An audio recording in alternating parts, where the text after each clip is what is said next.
Good morning, everyone. Sorry about the technical difficulties. I've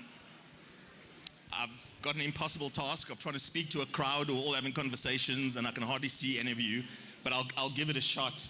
I'm talking about stopping corruption and other corporate crimes. And let me flip through a slide to give you some context. And I'll come back to this slide. SARS wants to ban state capture firms Bein and Gartner. McKinsey says it's overcharged South Africa. KPMG, Steinhoff, Tonga Hewlett, MultiChoice, Alexander Forbes, Ford, Tiger Brands. So if you look at this slide, we've got to ask a question of what's going on in South Africa. And I believe we're in a moral moment in South Africa. I think we're in a moral crisis, and that requires some very serious action and response from finance professionals. So what would you do if you worked at one of those companies? In fact, that's the wrong question, right? What have you been doing? Because some of us do work at those companies on my slide, but many of us also work at different companies where very similar things are happening. And so the question for us is, what are we as finance professionals doing with this going on around us? So for me, as an ethics lecturer and someone who focuses a lot on corporate responsibility, an important question for me always is, why do these wrongful acts persist? Why does this happen in our society, right? And why do they happen continuously? Now, hands up here, anyone who says they are unethical, right? None of us actually believes we're unethical. Every one of us would say, I'm ethical. Every one of us would say, I act with integrity. Every one of us would say, I'll always do the right thing. So again, we've got to ask the question, well, if all of us are acting with integrity, doing the right thing, how is it that those bad things happen and persist? Right? So if we're all doing the right thing all the time, right, but aren't we the ones who approve the budgets where some of these wrongful acts get funded? Aren't we the ones who authorize the payments? Aren't we the ones who review the contracts? Aren't we the ones who know about the questionable behavior? Aren't we the ones who actually have the authority, given our roles as auditors, as CFOs, as CAs, to ask the difficult questions and ask the difficult and uncomfortable questions? So on the one hand, we're saying, here we are all ethical, doing the right thing, and yet we are the ones who often have the place in which to do something. I've got two key takeaways. Here's my one big key takeaway. When we consider ourselves ethical, we usually mean we are not perpetrators of wrongful acts, right? When I say I'm ethical, I mean I'm not scheming to plan a state capture program. I'm not scheming to swindle our customers. I'm not sitting conniving to cook the books. That's what most of us mean when we say we're not ethical, and I think it's absolutely right. The problem is there are other ways in which we can be unethical or part of wrongful acts. And these could be as a collaborator, as a bystander, or as a beneficiary of wrongful acts. A collaborator is someone who knows someone's going to do a wrong thing and enables that person to do the wrong thing. A bystander would be someone who knows a wrong thing is happening and can stop it, but does nothing. And finally, a beneficiary would be someone who wasn't involved in any other way, except that they actually benefit from the wrongful act. So immediately you can see that when I'm talking about wrongful acts, I'm not talking about the perpetrator, right? Because the bad guys are out there, and the bad guys need to be dealt with through our criminal justice system. What I'm talking about is the rest of us who sit and consider ourselves ethical and good people, and yet in some way we are part of this ongoing moral crisis we face. So I'm particularly interested in this idea of a bystander. Let me ask a question. So what would you do? And this is going to be a key theme through my talk. What would you do? So you're walking down the street, you see a man trying to steal an old lady's handbag. Not an uncommon act on the streets of South Africa, sadly. You've got no connection to either the man or the woman. What do? Right? So you were not part of any of the setup of this thing. You didn't send the man there. You didn't send the old lady there. But what do you do if you face this situation? Anybody want to venture a proffer an answer?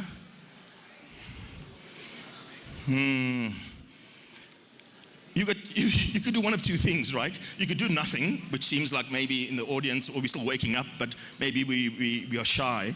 You can do one of two things. You can do nothing, or you can intervene, right? Now, doing nothing is actually a very plausible thing. You could say, look, I had nothing to do with this bad situation. This bad situation happened all on its own.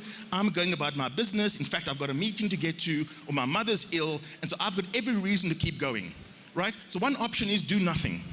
The other option is intervene. And if you were going to intervene, right, you could help the lady and chase away the thug. You could call for help. And calling for help in this case might not be that useful because the need is very immediate, right? The thug is beating up the old lady. Or because, we're in the age of technology, you could film the incident and post it on social media, but hopefully that's not going to be a real option for us. So these might be your two options. And I want to argue that most of us would probably intervene and help the old lady, right? We'll have a positive outcome and there's no or low risk to ourselves.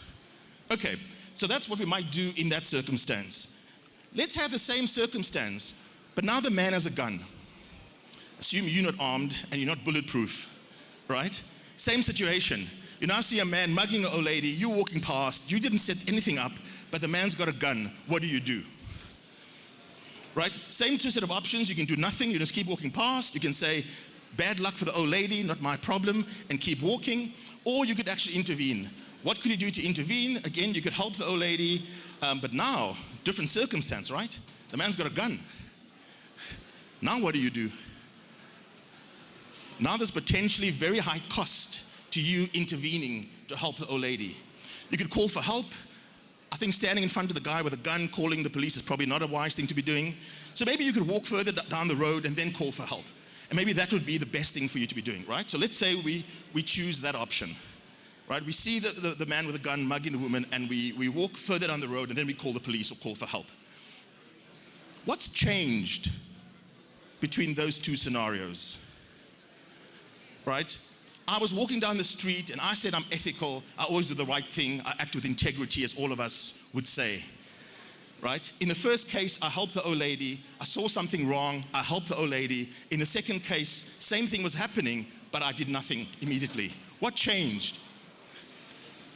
And for me, what changed was the stakes got higher for me in the second case. The cost of being ethical went up in the second case.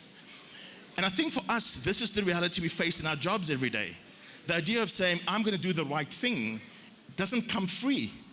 There's always a cost, or most often there's a cost to acting ethically.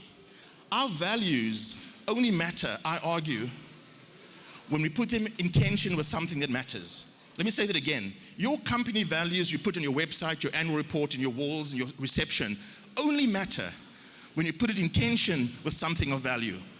So it's very easy to say my company always acts with integrity until our profits are at stake, right? I always do the right thing until my bonus is at stake, right? And so again, this idea of saying I'm an ethical person in my mind begins to sound very, very meaningless. So what are some of the things at stake for us in business? So for us as finance professionals who watch the Steinoffs, the KPMGs, things going on, right? What's at stake for us to speak up and do something? Relationship with our colleagues, right? If everyone's kind of part of the scheme, it's not very cool for you to be the one to speak up. It's very uncomfortable to sit in the boardroom and speak up. I was strategy director for Old Mutual for a number of years, and I know sitting in a boardroom, sitting in an exco meeting, the difficulty of speaking up when something you feel uncomfortable about is happening.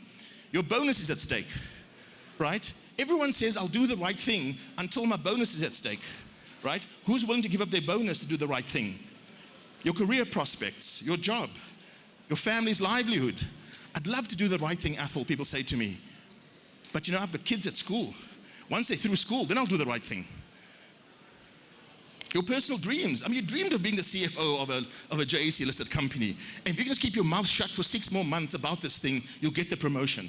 Yeah? Sound familiar? Other people's jobs. If you speak up now, right, there'll be an investigation, they'll shut down the factory, and people will lose their jobs. And in many cases, people's lives are at stake. You could do something that actually might threaten people's lives by speaking up.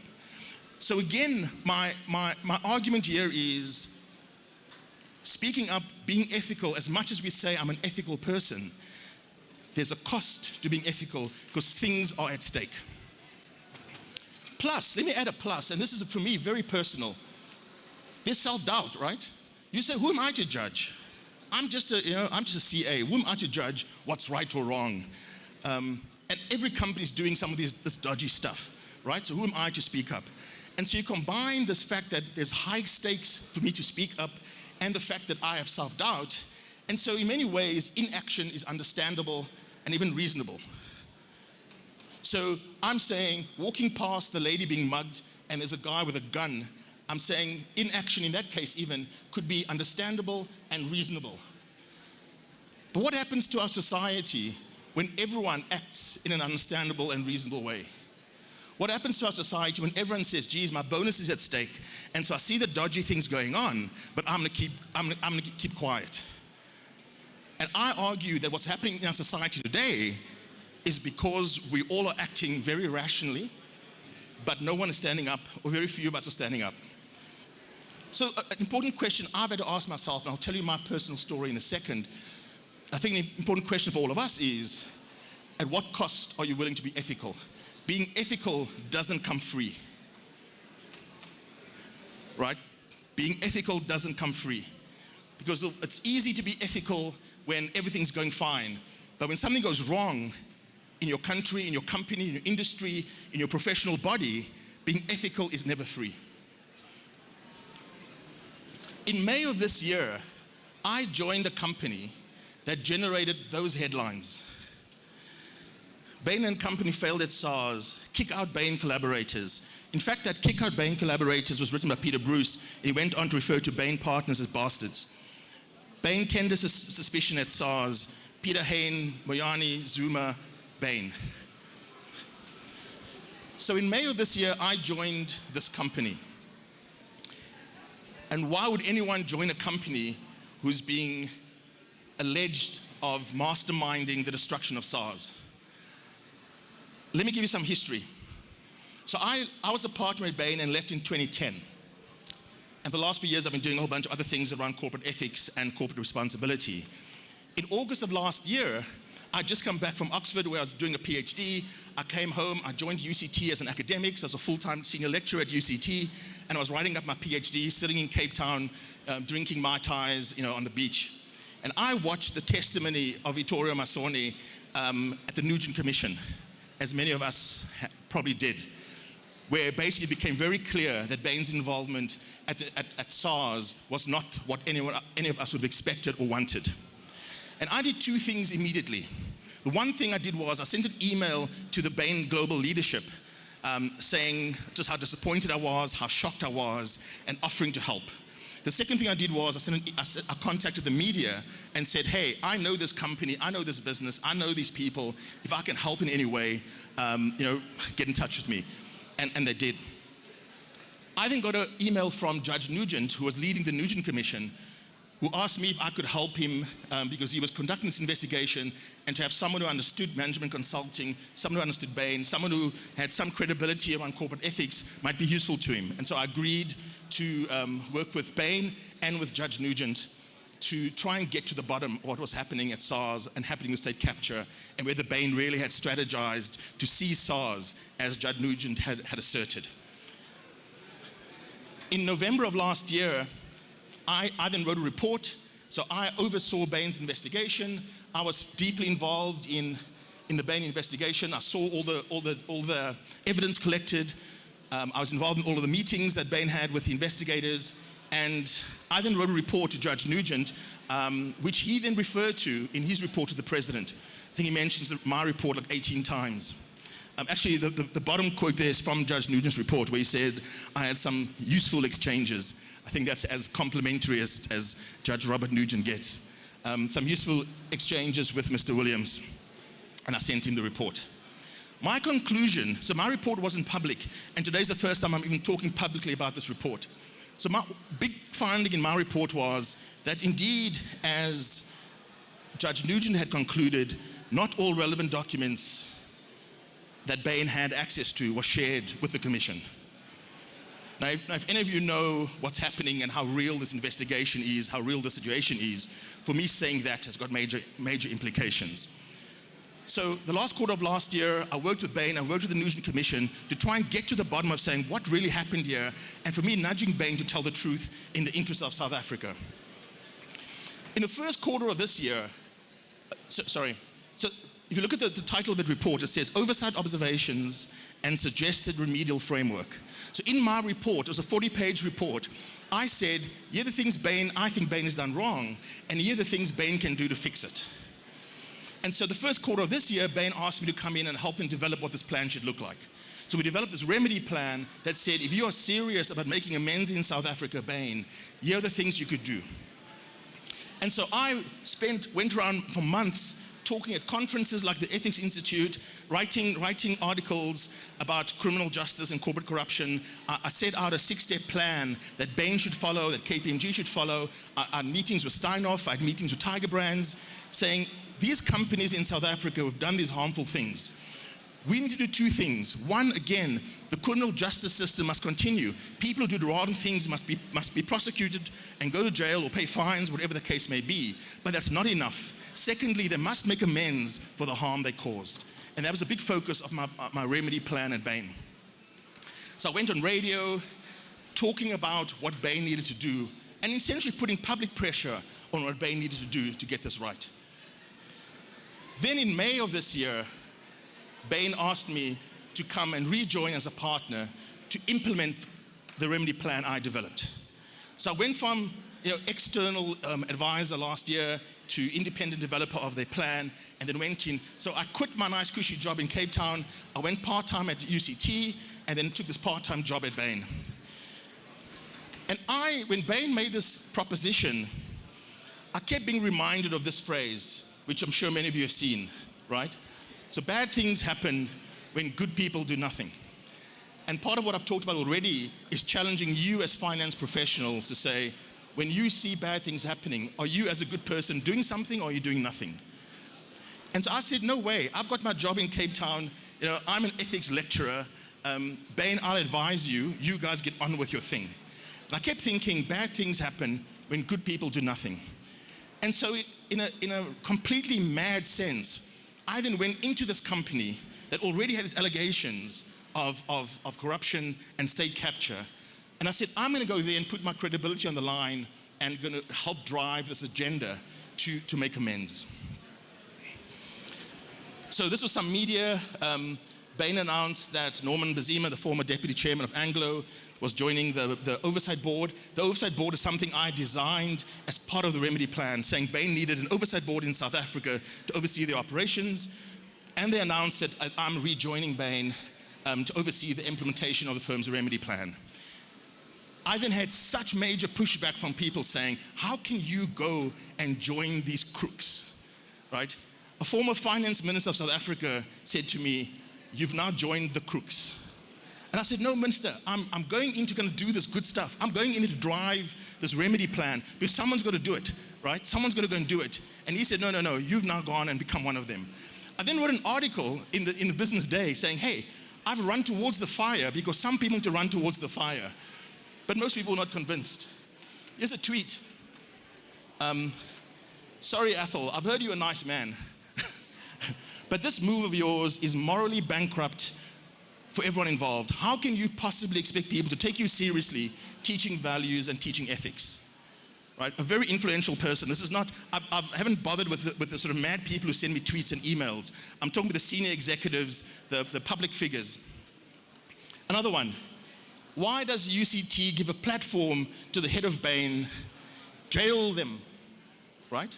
So I'm a senior partner and he's saying I should be jailed, then fine them billions. Another one, the current head of Bein, who thankfully this person admits is not implicated in state capture, should not be given a public platform to talk about governance. They should be normalizing corporate crime.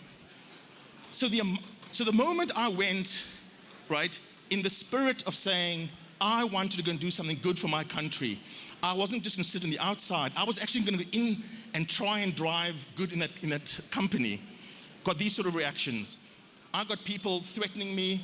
I had people refusing to take my meetings. And basically the entire remedy plan fell flat because no one would engage with me.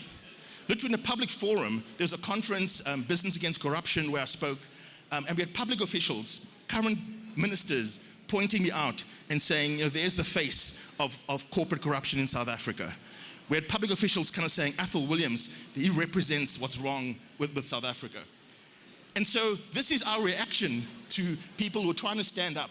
And so I give this to you as an example, right, to explain why most of us don't stand up, right? Why would you then stand up if this is going to be your experience of trying to do the right thing? The Deputy DG of Treasury wrote an article responding to one of my articles, mentioning me by name, saying what Athol's talking about is actually an insult to South Africa. So here's one of my key lessons, right? As much as we're saying bad things happen when good people do nothing, but also I think bad things happen when good people attack other good people who are trying to do some good, right? I got in all my time daily of trying to get up and saying, I'm going to make sure Bein does the right thing for South Africa. No one calling to help. In fact, more and more people saying, you're now one of the crooks. And so are we surprised that whistleblowers don't speak up? Are we surprised that those who try to do some good disappear? Are we surprised that no one even bothers taking on these challenges? Because when they do, this is the treatment they get. So that's been my experience. I want to end on a positive note, because I do think we, again, are in this moral moment. I started talking about a moral moment. And we're in this moral moment, and it's for us to stand up and do something. What can we do? What can you do? Because I've described situations I think every one of you know and experience, right? Before I do this, let me take a step back quickly. There's an important thing around Bein. I haven't announced this publicly, but I've actually resigned from Bein. And that's the first time I'm announcing that. And that announcement has, the reasons were two really. One was just the amount of danger I was facing and pressure I was facing to try and actually be effective in what I was trying to do. But secondly, it was, I still stand by my conclusion that I gave in my report to Judge Nugent, that Bein is still withholding and not, in my mind, by my measure of ethical behavior and full revelation, not doing what I think they need to do of South Africa. And again, that public statement you will know has implications for me and many other people in South Africa and around the world. So, what can you do? Speak up. Now, I've already told you the high cost of speaking up, right? So why the hell would you possibly speak up? I'll come back to that. Here's something we can do, right? We can coordinate. The problem with people not speaking up is we all sit at our desks alone saying, geez, I've seen something that seems dodgy, but I'm probably the only one. And I'm thinking, why don't our professional bodies, like the Actuarial Society or SAICA, have whistleblower support groups that says, hey, if you've got a concern and you don't want to call the whistleblower line or speak up, right? Here's a safe space to come and talk about it, and we can coach you and guide you on how to do it. Right? I didn't know how to do any of this sort of stuff. There was no playbook, right? I was making it up as I went along. And the amount of self-doubt you face when you're acting and saying, I'm acting ethically, right? People keep saying, who the hell are you to judge us? And so if we can coordinate internally, imagine all your finance managers in your company got together and say, hey guys, we as finance people are not going to allow anything to go wrong in this business. Two very practical things. A lot of us take comfort saying, I better worry, we've got a whistleblower program. And when you dig into that whistleblower program, check the following things. Who do the reports go to? Right? And my research shows when I ask people who the reports go to, actually no one knows. We somehow just believe it goes to the right place. Right? If your whistleblower is going to the person committing the crime, it's pretty pointless. So I think as finance professionals, as auditors, as accountants, as CAs, as CFOs, I think we need to check this, saying if your whistleblower reports are not going to an independent person, it's useless. Who tracks the follow-up? So there again, someone's blown the whistle, they've gone to a whistleblower line, and who tracks to make sure it gets followed up? Most of the time, we don't know this. Provide whistleblower support. Make this explicit. Again, most companies say we've got a whistleblower line, but very few actually say, guys, if you want support as a whistleblower, here's the support, come to the support. I attended a talk where the former CEO of Trillion, who blew the whistle, talked. And she talked about how her life has been ruined by speaking up. Her child's going for therapy, she's split from her husband, her family won't speak to her, right? These are real costs of speaking up. And again, we keep saying, why are all these bad things happening in South Africa? And I'm saying we are part of causing or enabling or allowing these bad things to happen. So how about explicitly having a whistleblower support program? How about an amnesty program? How about sending an email to your company tomorrow and saying, if any of you are involved in any wrongful deeds, we're giving an amnesty for the next month. Come forward and we'll give you amnesty. Let me summarize. Not only perpetrators are involved in wrongful acts. Bystanders, often like us, who see the wrong, who know about the wrong, who turn the other way, we are part of this wrong that is happening in South Africa. This moral crisis we're in, you and I cannot say it's bad people out there when we are bystanders to it. Very important point, an ethical stance is really costless. So as an ethics professor and as an ethics consultant, I go to companies and they all say, like I did, I asked in the beginning, who's unethical, right? And I said, no, we ethical, yeah, we've got it right. And I'm saying, but if your job's at stake, what would you do? Oh, no, I must care for my family, right? So ethical stances are really costless. The only way, in my mind, to stop the tide of corruption is for some people to stand up, right? Someone's got to stand up. Who's going to stop the scourge? But when they do stand up, I think we've got to support them. And this is what I find often is lacking, right? Not only do we not stand up, but we don't stand up because there's no support. And I think this is something we as an industry, as finance professionals, can do something about. We can coordinate ourselves, because I think it's our uncoordinated, self-interested acts that lead to the deterioration. If every one of us do an NPV or a DCF calculation on everything and saying, this is optimal for me, our society will keep collapsing. Some of us have to say, hey, this might be suboptimal for me, but I'm going to do this for the sake of what's right in our country. And only our coordinated, selfless actions are going to do something. So the question for you is, what will you do? And I'm going to leave you with that question.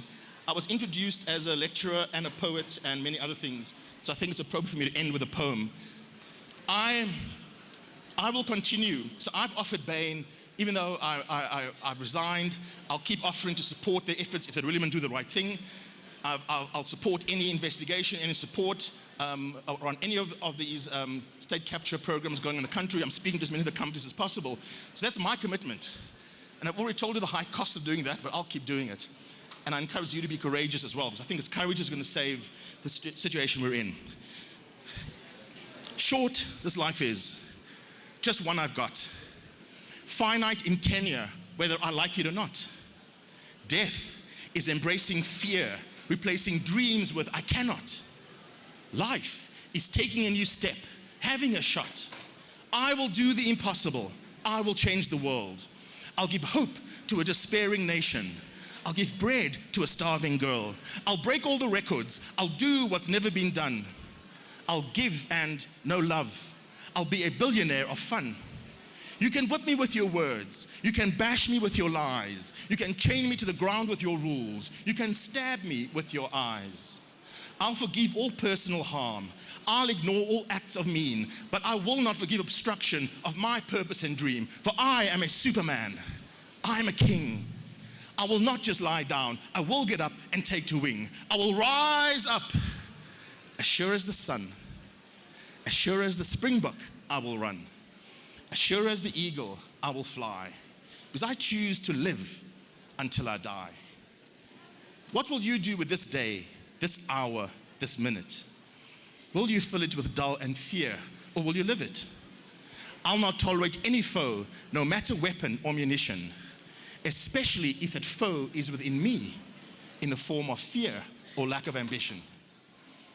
Short this life is, just one I've got. Finite in tenure, whether I like it or not.